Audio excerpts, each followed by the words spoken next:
In this video, I'm going to install this pull-out trash can.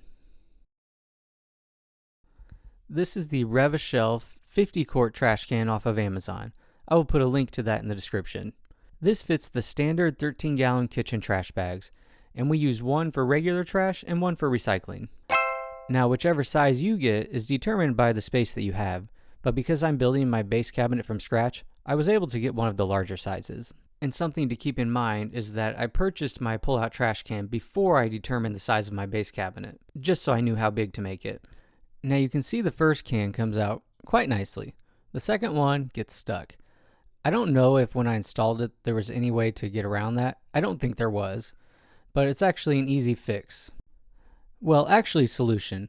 I just pull it out a little bit further and then I use the black levers to release the slide so I can pull it out just enough to pull the trash can out for when I need to empty it.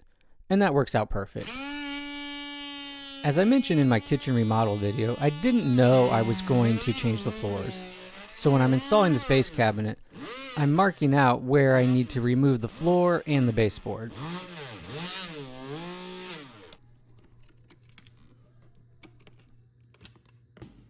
If you haven't watched my kitchen remodel video where I tell you everything that I did and I break down all of the costs, make sure to check that out. It's pretty interesting, and it can give you a good idea of how much a project like this would cost.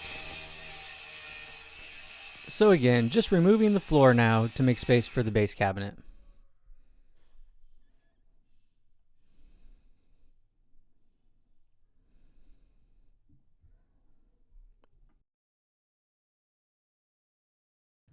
This is the face frame for my base cabinet. The pieces aren't very wide, so a good trick to get those pocket holes in is to just clamp two boards together. And since there's only one pocket hole on each of these pieces, I am putting some wood glue in those joints before I put the screw in.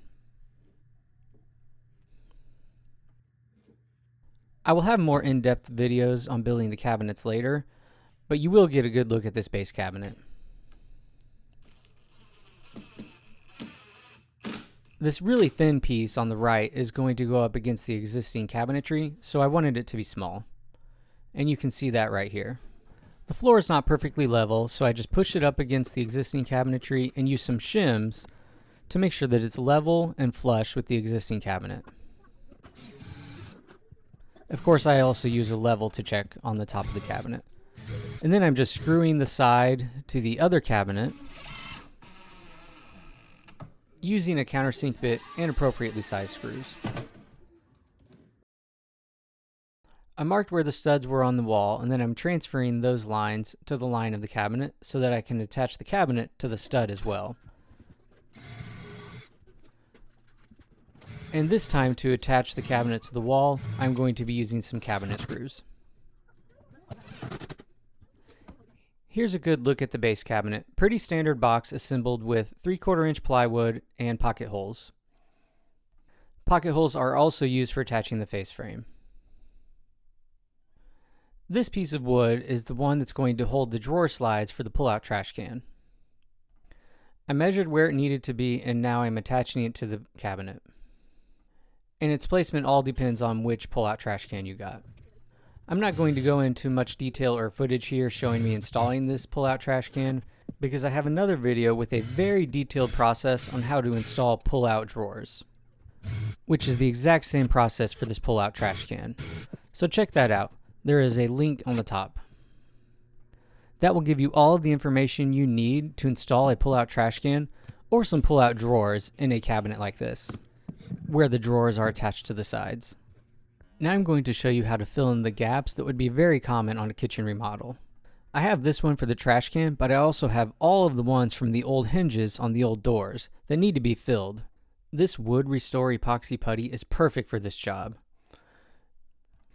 It basically has the consistency of a Play-Doh, which means that it's not liquidy and it doesn't run out of the spaces that you're filling with it. So you just take equal amounts from both containers and combine them together.